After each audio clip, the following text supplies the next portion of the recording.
Hi,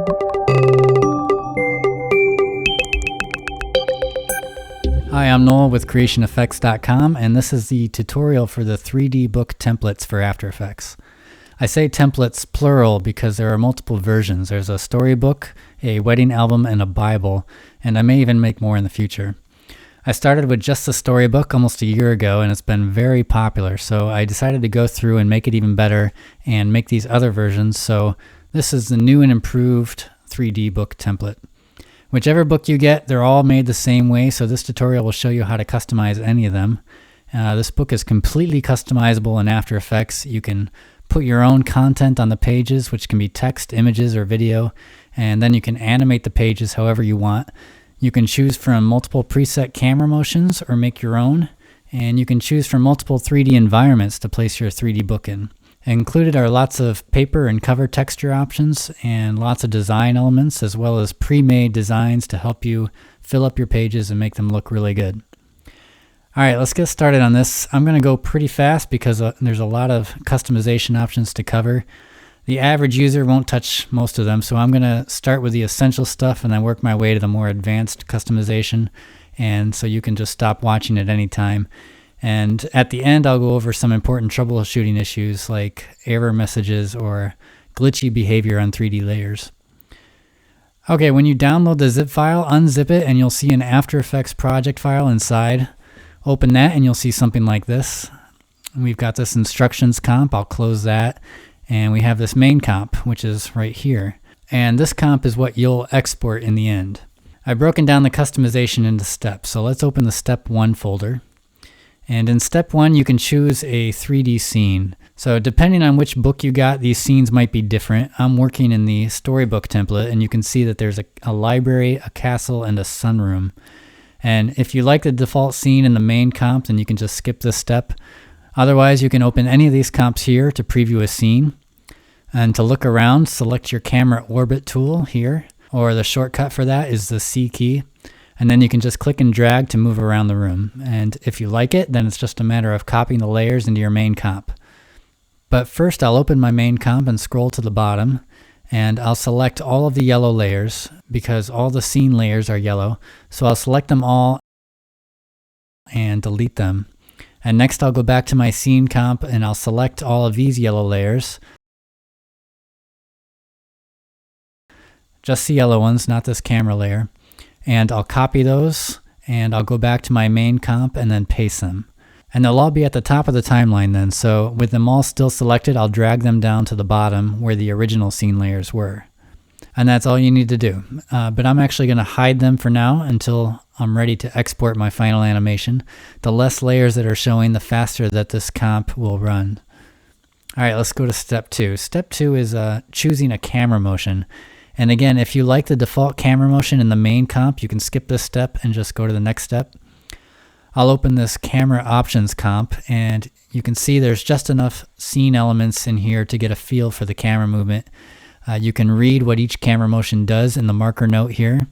And to quickly see what it looks like, just unhide a camera layer and scrub through the timeline. Be sure that just one camera layer is unhidden at a time. And if you want to use one, again, you just copy and paste. So I'll copy this layer into my main comp. And it'll automatically be renamed to camera 2. That's because there's already a camera layer in here. Now, a lot of other layers reference this layer named camera in the expressions. And you don't need to know about those, but just know that the name of this camera layer is important. And if you delete this layer, you'll get a ton of error messages. If that happens, I show you how to resolve that in the troubleshooting section at the end of this video, but right now I'll tell you the correct way to do this. First, you rename the camera layer you copied over to camera. So just delete the 2 and the space after the name. And then you can delete the original camera layer. And make sure that the new camera layer is turned on or you won't see anything. So that's it. Of course, you can edit these camera motions or create an entirely new camera animation, but that's really more for advanced users because cameras are notoriously difficult to work with in After Effects. Okay, let's go to step 3, which is to animate your book. So that means making the book open and the pages turn. So I don't know, you might want to do this at the same time as you do step 4, which is adding content to your pages. The reason I have animating pages first is because you'll do all the animating in this main comp here, which has the complete book, and this comp will run faster if you don't have tons of content on the pages slowing it down. So let's open the main comp, and you'll see this layer at the top called Control Layer. Select that. And then in your Effects Controls panel, you'll see dozens of slider controls for customizing everything. If you don't see this panel, go to the Window menu and then Effect Controls. Also, if you're seeing these animation presets, you should hide these because they take up a lot of space and you don't need them. So click the little arrow here and choose Hide Animation Presets. So there are several sections of controls in here, as you can see with these title slider controls. I'll talk a little bit about all this stuff later, but all you really need to know about are these page turn controls. There's a control for the cover and each individual sheet. 0 is fully closed and 100 is fully open. And just like a real book, you have to turn the pages in order. So if you want to open to the middle of the book in your animation, you need to animate all the previous pages to open first. So let's do that. First, let's open the cover. I'll go to the time when I want the cover to open, and I'll add a keyframe. I'll click the stopwatch icon. And you can see your keyframes on the layer here when you open up the layer properties. So there's my first keyframe, and then I'll go forward a second or so and open the cover 100%. And that automatically creates a new keyframe. So now this cover is animated. Let me also show you a quick tip. Right now these are linear keyframes, so the motion from closed cover to open cover is going to be constant and look somewhat machine-like. To make that motion more natural, we want the page turn to start out slower. So I'm going to go to the graph editor here to edit that keyframe. That's this icon here. And you can see the straight line here signifying a constant speed, and I want it to start out slow. So I'll hold down the Alt or Option key and then click and drag on that first keyframe to create a curved line that looks something like this, and maybe a little up here too. Okay, and since I want to do the same thing with the first few pages, I'll just copy these two keyframes and then select the first few page turn controls and paste. You don't want them to open all at the same time or even too close to each other, or they might intersect. So stagger them a little bit. I'll just drag each set of keyframes over about 5 frames.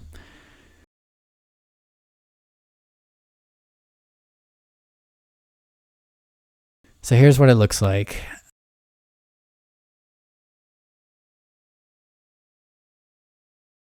I can have a video play on this page now, and if I know that the video is 10 seconds long, I can go forward 10 seconds and then add a beginning keyframe and end keyframe for the next page. So you get the idea. There are 20 pages by default, which is 10 sheets of paper, and you can add or delete pages if you want, and I'll show you how to do that later in the video. But now let's go to this final step, which is filling your pages with content. When you open this images folder, you'll find a bunch of images to help you with the design process. And this is really what sets the different 3D books apart from each other. If you bought the Storybook template, you'll get lots of fairy tale themed artwork. If it's the wedding album, it's more wedding themed stuff. Anyway, what all the templates will have are plenty of cover and paper textures, and there will be a lot of vintage design elements from the public domain. And there will be some original artwork as well that I created myself. And then also, if you look in the sample designs folder, you'll see a bunch of pre-designed pages and covers made from the included images. So you can edit these to suit your needs or just use them as inspiration for making your own stuff. I'm not going to go into detail here about adding content because I've made another tutorial that just focuses on how to use these images to make your designs. And you can find that video at creationeffects.com. So that's all the steps. If you've done all 4 steps, then congratulations, you'll be able to export an animation from your main comp here. Just go to the main comp and set the endpoint for your animation, and then go to the composition menu and make movie to export your video. But I'm sure a number of you will want to go even further with the customization, so I'm going to quickly go over how to do some of the what I think would be common changes to your book or scene. First, how to add or delete pages. You probably won't need to delete pages, but if you do, you'll want to select the front and back of the page. So either 1 and 2 or 3 and 4, etc. Then just hit delete and the pages will reshuffle to the correct position. Don't delete pages 19 and 20 because those will allow you to add pages back to the book if you change your mind later. So let me show you how to do that for anyone who wants to add pages. There are a few steps to follow. First, in my main comp, I'll select the last 2 pages, pages 19 and 20, and I'll duplicate them by going to the Edit menu and then Duplicate. And then I'll move those 2 new layers below the original 2 layers and rename them with their correct page numbers. And be sure that the layer that says top is above the layer that says bottom. And so what that did was create a new page, and it automatically positioned it at the end of the book, pushing all of the other pages up slightly. And you can repeat that process as many times as you need to create more pages. Just keep in mind that the more pages you have, the slower the comp will run. Also, the thicker it's going to make your book because these pages are all spaced out a little bit to prevent them from getting too close to each other or intersecting. You can make your book wider to accommodate the extra pages using a control in the control layer. Just go to the control layer and find the control near the bottom called spine thickness. And you can also space the pages a little bit closer to each other if you want using this page spacing control. But don't go too much, you don't want pages touching or getting too close to each other. Alright, so maybe you wanted to add pages just to make your book look thicker, but maybe you actually want to see those pages and add new content on them. And currently there are no pre-comps for these pages, so you need to create 2 new pre-comps and then connect them to your 2 new pages. So in my project panel, I'll select any 2 pre-comps and duplicate them. That's Command or Control D. And I'll rename them.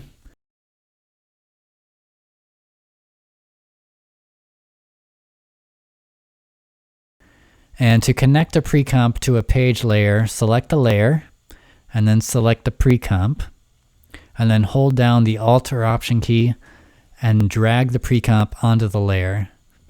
So now, whatever you put in this pre-comp will show up on this page, and you just do that again for the back side of the sheet and any other new pages that you create. And one last thing, to turn your new pages, the page turn control is on the page layer itself.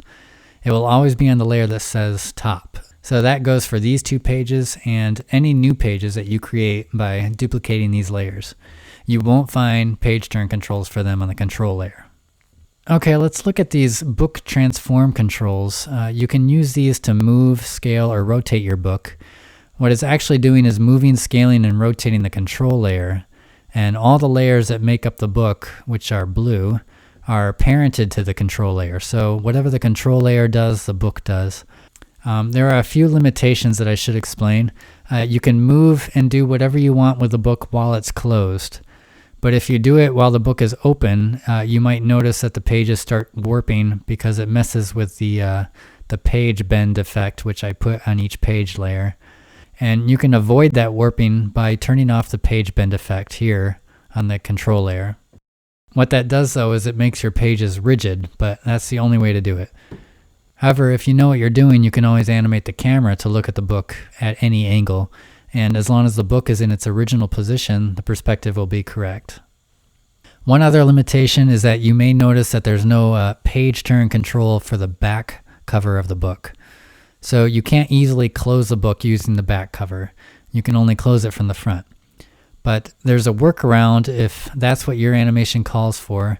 Instead of turning the back cover, you can turn the front cover and every page all together, and then at the same time rotate the whole book in the opposite direction.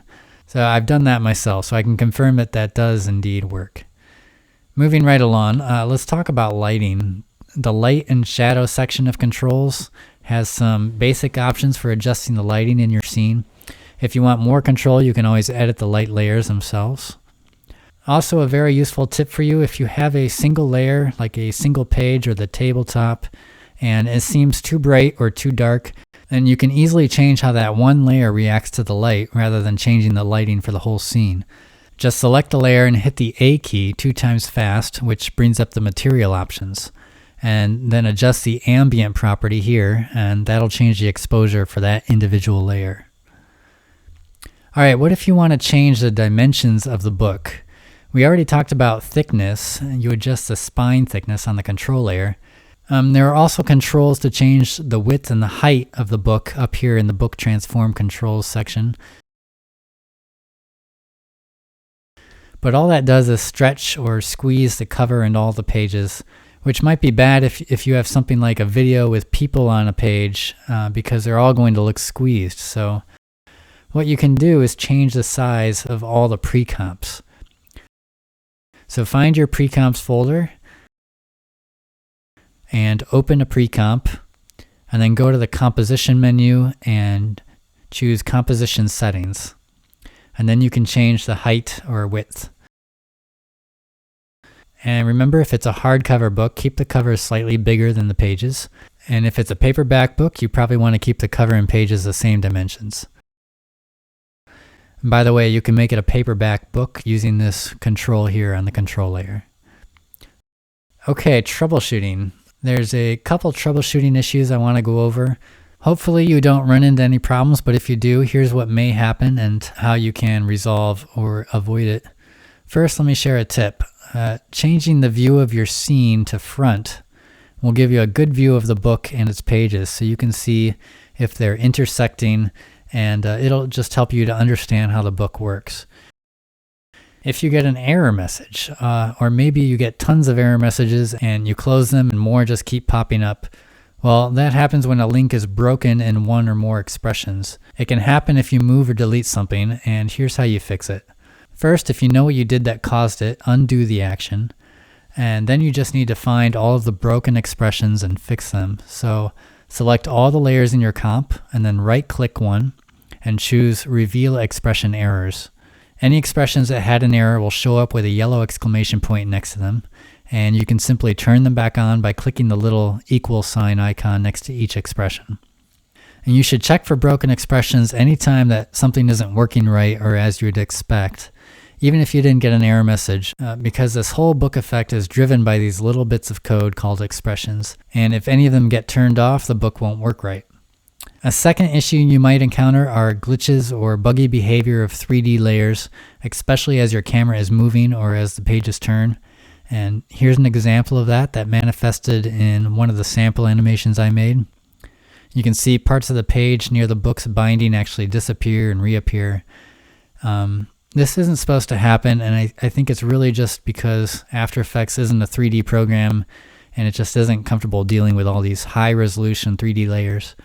I think maybe that they even ironed out these issues in the newer version, so I don't think you'll run into this problem, but if you do, I discovered that turning off depth of field in your camera layer was the only thing that seemed to fix the problem. So double-click the camera layer and uncheck Enable Depth of Field here. Alright, that is everything I have to share with you. If you're still watching this, then you're sick of me and you want to get started, so have at it. Please subscribe or follow Creation Effects on Facebook to stay up to date on new effects, and be sure to visit creationeffects.com to see some other really cool effects like VHS effects and digital glitches, and the latest art effects template is just awesome. It lets you convert your footage into just about any traditional art medium that you can think of. So that's it. Thanks for watching.